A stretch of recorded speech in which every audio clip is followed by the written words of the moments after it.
compromise. உங்க சைடுலயும் எங்க சைடுலயும். It's a GT promise. GT Holidays, South India's #1 travel brand.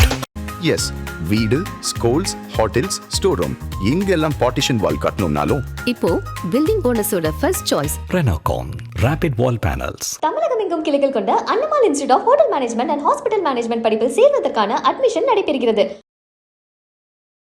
வணக்கம் sir. வணக்கம்மா. எப்படி இருக்கீங்க? நல்லா இருக்கம்மா, இறைவன் அருள். நட்டுணையாவது நமசிவாயமே. ஏற்கனவே நம்ம முதல்ல பேசியிருந்தோம், அதுக்கே ஒரு நல்ல வரவேற்பு. அதை தொடர்ந்து நேயர்களுக்கு நன்றி. வீடுகளில் லக்ஷ்மி கடாட்சம் அப்படிங்கிறது வேணுன்றத எல்லாருடைய ஆசையும். கண்டிப்பா என்னோட வீட்டில் எனக்கும் லக்ஷ்மி கடாட்சம் வேணும் அப்படின்னா எல்லாரும் என்ன மாதிரியான விஷயங்களை ஃபாலோ பண்ணணும் சார்? நடைமுறை வாழ்க்கையிலமா 100க்கு 100% எங்களை மாதிரி சொல்கிறவங்க கருத்து, மீடியாவில் சொல்கிற கருத்தெல்லாம் 100க்கு 100 கடைப்பிடிக்க முடியாது. ஆனால் எளிமையான முறையில் டே டு டேல ரொட்டீனாக நாம் இறைவனரில் நமக்கு வேணும் கடைப்பிடிக்கிறதுக்கான சில வழிகளை நான் சொல்கிறேன்.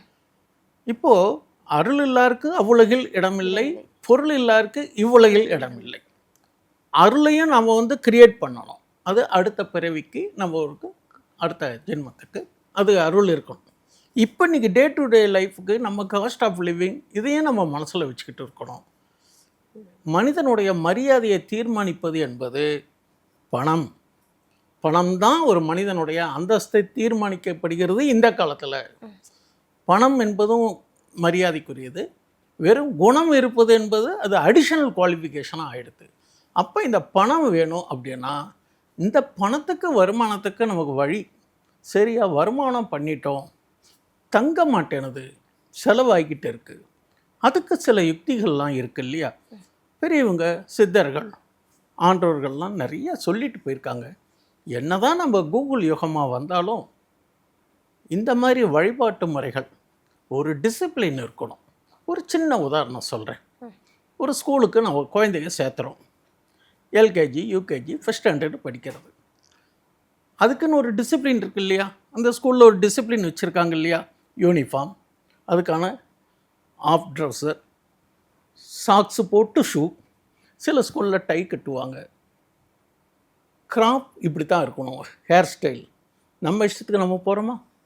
அது மாதிரி ஒரு டிசிப்ளின் இருக்குது இல்லையா? அதே மாதிரி இதுலேயும் ஏன் நம்ம டிசிப்ளின் இருந்தால் சக்ஸஸ் ஆகிறதுக்கான வாய்ப்புகள் இருக்குது. எளிமையான 2-3 விஷயங்கள் சொல்கிறேன். நேயர்களுக்கு பலன் இருக்கட்டும், எல்லோரும் நல்லா இருக்கட்டும். அப்போ அதுக்கான பலன்கள் கிடைக்கணும் அப்படின்னா ஆதிசங்கரர் இயற்றிய சௌந்தரிய லகரியில் எண் 33வது ஸ்லோகத்தை காலையில் 4:30 மணிக்கு மேல் 6 மணிக்குள் அவங்கவுங்களுக்கு குளிச்சுட்டு மனசார 11 தரம் அல்லது 48, அதை விட அவங்கவுங்களுக்கு சௌரியமான முறையில் குறைந்தது ஒரு 48 நாளைக்கு பாராயணம் பண்ணணும். சிரமமாக தான் இருக்கும், எந்திருக்கிறது சிரமமாக இருக்குங்கிறது வேறு. நாம் 11 மணி வரலையும் நம்ம செல்ஃபாக முக்கியத்துவம் தரோம். நமக்கு பணம் வளம் வேணும், இருக்கிற பணத்தை சிக்கனமாக வச்சு நமக்கு பண்ணுறதுக்கான சூழ்நிலையை அம்பாள் அனுகிரகம் வேணும் இல்லையா? இந்த மாதிரி பாராயணம் பண்ணுறபோது சௌந்தரியலகரியில் இருக்கக்கூடிய 33வது ஸ்லோகம் ரொம்ப பவர்ஃபுல் ஸ்லோகம். நான் அதெல்லாம் ஆக்சுவலாக ஃபாலோ பண்ணி அதுக்கான பலனை அனுபவித்த ஒரு கருத்தில் நான் இதை சொல்கிறேன். நான் இது ஒன்று. அடுத்தது அபிராமி பட்டர் எழுதிய அபிராமி அந்தாதியில் 52வது ஸ்லோகம். இந்த 2 ஸ்லோகமுமே பண வளம், பண பலம், பண வருமானம், இருக்கிற பணத்துக்கு சுப செலவுகள் செய்யலாம், அசுப செலவுகள் செய்யக்கூடாது. செலவுகளில் 2 இருக்குது. சுப செலவுகள்னால் குழந்தைக்கு ஃபீஸ் கட்டுறது, இல்லை வீட்டில் ஒரு திருமண நிகழ்ச்சிகள், இது மாதிரி ஒரு மங்களகரமான நிகழ்ச்சி சுப செலவுக்கு பண்ணலாம். அசுப நிகழ்ச்சின்னா உங்களுக்கே தெரியும், அதை நான் சொல்ல விரும்பலை. அப்போது இது மாதிரி செலவுகள் நம்ம சம்பாதிக்கக்கூடியது இருக்கணும், செலவும் கரெக்டாக செய்யணும். இது ஒரு ஸ்டைல். சரி, அடுத்தது இன்னொரு விஷயம் சொல்கிறேன். உப்பு இருக்குது பார்த்தீங்களா? கல்லுப்பு. கல்லுப்பு முடிந்தால் கண்ணாடி ஜாடி, இல்லைன்னா ஒரு பீங்கான் ஜாடி, உடஞ்சிடக்கூடாது, பார்த்து நல்லா பக்குவமாக வச்சுக்கணும். காலம்புற சுவாமி இதில் ஒவ்வொரு வெள்ளிக்கிழமையும் இந்த 7:30 to 9 குளிகை காலம் சொல்லுவாங்க. வெள்ளிக்கிழமையில் குளிச்சுட்டு சாமி கும்பிட்ற போது சின்னதாக ஒரு 1/4 கிலோ கல் உப்பு வச்சுக்கோங்க. அந்த கல் உப்பில் 5 ரூபாய் நாணயம் இருக்கு இல்லையா, அது உள்ளுக்குள்ளே வச்சுடுங்க. வச்சுட்டு மனப்பூர்வமாக மனதார அம்பாள் மகாலட்சுமியை வேண்டிக்கோங்க. ஸ்லோகம் தெரிஞ்சால் சொல்லலாம். எளிமையான ஸ்லோகம். ஓம் ஸ்ரீம் ஐம் குபேரலக்ஷ்மியே நமக. இன்னொரு தரம் சொல்கிறேன். ஓம் ஸ்ரீம் ஐம் குபேரலக்ஷ்மியே நமக. முடிஞ்சால் 11 தரம் சொல்லுங்க, இல்லைன்னா 48 தரம் சொல்லுங்க. இது மாதிரி சொல்லிட்டு வரும்போது அதுக்கு உண்டான பலன்கள் கண்டிப்பாக உண்டு. இது தொடர்ந்து நீங்கள் செய்யுங்க. அந்த உப்பு மாற்றணும் அப்படின்னு நினச்சிங்கனாக்கா அதை எடுத்து தனியாக வச்சுட்டு ஒன்று புதுசாக வச்சுட்டு இதை எடுக்கணும். அப்போது அதை வீட்டு யூஸுக்கு பண்ணிக்கலாம், ஒன்றும் தப்பு கிடையாது. இல்லைன்னா காலில் மிதிப்படாத இடத்துல தண்ணியில் கரைச்சி விடலாம், ரிவர்ஸ்லையோ குளத்துலையோ கரைச்சி விடலாம் விரும்பினால். இது ஒன்றும் பெரிய தவறு இல்லை. ஏன் சால்ட்டுக்கு அப்படின்னு நம்ம சொல்கிறோன்னு கேட்டேன்னா, திருமாலின் திருமார்பில் உரையும் மகாலட்சுமி பாட்கடல், கடலில் இருந்து வர்றது தான் உப்பு. அம்மாவனுடைய அனுகிரகம் தான் உப்பு. உப்பு இல்லைன்னா எதுவுமே கிடையாது. உப்பு அவ்வளோ செல்வம் கொடுக்கக்கூடியது சால்ட். அதை வச்சுட்டு 5 ரூபாய் காயின்ஸ் வச்சுக்கோங்க. வச்சுட்டு மனசார பிரார்த்தனை பண்ணுங்க. இந்த ஒரு ஸ்லோகம் சொன்னாலே போகிறோம். ஸ்லோகம் இறைவனுக்கு மொழி பேதம் கிடையாது. சமஸ்கிருதத்தெல்லாம் சொல்லணும், தமிழில் தான் சொல்லணும் அப்படிங்கிறதெல்லாம் கிடையாது. இதை விட இன்னொரு சிம்பிளான ஒரு தமிழ் வழி ஸ்லோகம் ஒன்று சொல்கிறேன். ஆதிசங்கரர்லி கனகதாரா ஸ்தோத்திரம்னு இருக்குது. அது சமஸ்கிருதத்தில் இருக்கும். கவியரசு கண்ணதாசன் இருக்கார் பார்த்தீங்களா, அவர் தமிழ் வடிவம் பண்ணி கொடுத்துருக்காரு. எல்லா பதிப்பகத்துலேயும் தமிழ் மொழியில் இருக்கும். அதில் இருக்கிறது அதிகபட்சம் உங்கள் 20 நிமிஷத்தில் படிச்சிடலாம் அந்த கனகதாரா ஸ்தோத்திரம். அப்படி படிக்கிற போது எல்லாத்தையும் எனக்கு படிக்கக்கூட நேரம் இல்லைப்பா, நான் எளிமையாக சொல்லணுன்னால அதுக்கும் வழி சொல்லியிருக்காரு கண்ணதாசன். ஒரு குறிப்பிட்ட இடம் கடைசிக்கு ஒரு 4 ஸ்லோகம் முன்னாடி பார்த்தீங்கன்னாக்கா, பூவினில் உரையும் பூவே பொன்னிடை விளையும் பண்ணி அப்படின்னு ஒரு ஆரம்பிக்க ஸ்லோகம் சொல்லிட்டீங்கன்னா அது ஒரு சும்மா 2 நிமிஷத்தில் சொல்லலாம். இதை போட்டு மலரை போட்டு ஸ்லோகம் சொல்லிவிட்டு நமஸ்காரம் பண்ணிவிட்டு நீங்கள் பாட்டு உங்கள் வேலையை பாருங்க. இது ஒன்று. இன்னொரு வழி சொல்கிறேன். எல்லோரும் மேக்ஸிமம் குருவாயூர் போயிருப்போம். குருவாயூரில் ஒரு விசேஷம், நிறையா விசேஷங்கள் இருக்குது. அதில் இந்த கௌபீனம்னு சொல்லுவாங்க, சிகப்பு துணி குட்டி கிருஷ்ணாவுக்கு காலம்பரை இது பண்ணிவிட்டு இந்த துணி கொடுப்பாங்க சைடில், அந்த சந்தானம் கொடுக்குற இடத்துல. அதுக்கு ஏதோ தட்சணை இருக்கும்னு நினைக்கிறேன்.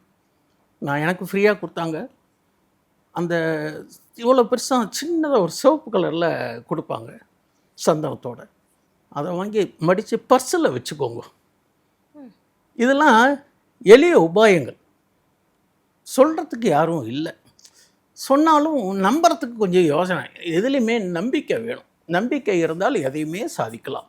Nothing is impossible, everything is possible. இறைவனால் படைக்கப்பட்ட இந்த உடம்பில் ஒவ்வொரு இடத்துலையும் இறைவனுடைய சிருஷ்டி எப்படின்னு அதை நம்ம நினச்சிட்டாலே நமக்கு இறைவனுடைய மேலே பக்தி வந்துடும். எப்படி நான் ஒரு டிசிப்ளினுக்கு முன்னாடி உதாரணம் சொன்னேன், நமக்கு மனசில் ஃபஸ்ட்டு டிசிப்ளின் வேணும்.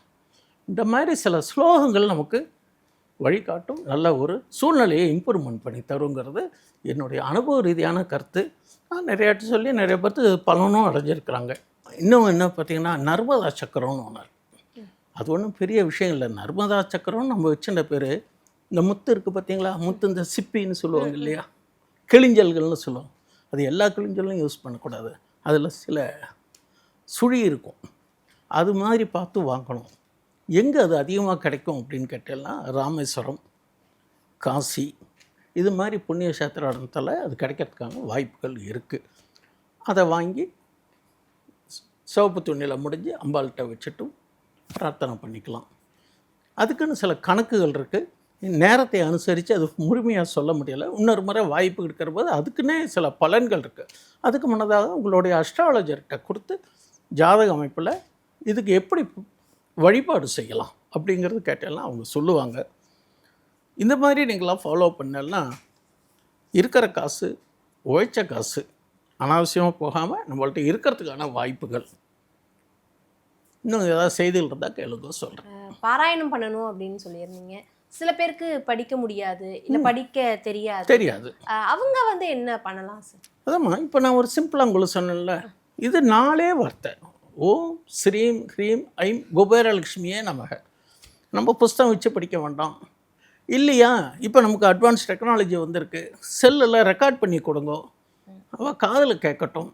சொல்லித்தான் ஒன்று சொல்கிறது நல்லது, அல்லது சொல்லி கேட்பது நன்று. இப்போது எனக்கு விஷ்ணு சஹஸ்ரநாமம் சொல்லணும்னா சமஸ்கிருதத்தில் சஹஸ்ரநாமம் பிழை இல்லாமல் சொல்லணும். நம்மளோட சொற்றொடர் ஒவ்வொருத்தருக்கும் ஒவ்வொரு ஸ்டைல் ஆஃப் இது இருக்கும். அப்போது நம்ம கூடுமானோலே ஒரு ஆடியோ கேசட்டில் போட்டு கேட்கலாம் இல்லையா? இறைவனை மனதார நினைக்கணும். நம்ம இன்வால்மெண்ட்டு சைட் ட்ராக் போகாமல் கோயின்சைட் ஆகி ஒரு நிமிஷம் நீங்கள் பகவானை பிரார்த்தனை பண்ணினால அதுக்கு பலன் உண்டு. இது மாதிரி நம்ம வழிபாடு செய்யலாம் எளிமையாக. இங்கிலீஷில் சில பேர் பார்த்தீங்கன்னா நம்ம சான்ஸ்கிரிட்டு ஒரு ருத்ரமோ இதுவோ பார்த்தீங்கன்னா இங்கிலீஷ் வெர்ஷன் போட்டு அதில் பார்த்துட்டு படிப்பாங்க, நான் பார்த்துருக்கேன். ஸோ பக்தியை வந்து நம்ம இதில் ஒன்று செலுத்தணும், இன்வால்மெண்ட் இருக்கணும். மொழி ஒரு தடை இல்லை, சமஸ்கிருதத்துலேயே சொல்லணும்னு அவசியம் இல்லை. தமிழ் மொழியில் அவ்வளோ ஸ்லோகம் இருக்குது பாருங்க. கனகதாரா ஸ்லோகம், கண்ணதாசன் ஐயா எப்படி எளிமையான முறையில் நமக்காகத்தானே ஈஸியாக இருக்கட்டும். தமிழ் தெரியாதவங்க இருக்குல்ல, சான்சஸ் கிடையாது, பார்த்து படிக்கலாம். சின்ன புஸ்தகம் தான், எல்லா ஸ்லோகமும் எளிமையான தமிழ் வடிவத்தில் இருக்குது. ஒவ்வொரு வீட்லேயும் அவசியம் இருக்க வேண்டிய புத்தகம் கீதை, ராமாயணம், மகாபாரத புஸ்தகம் இருக்குது. அது மாதிரி கனகதாரா ஸ்லோகம், சௌந்தரிய லகரி 2 புக்கும் வாங்கி சுவாமி செல்ஃபில் வச்சுக்கோங்க. தொட்டு கன்னத்தில் போட்டு 2 பூவை போட்டு வச்சுக்கோங்க.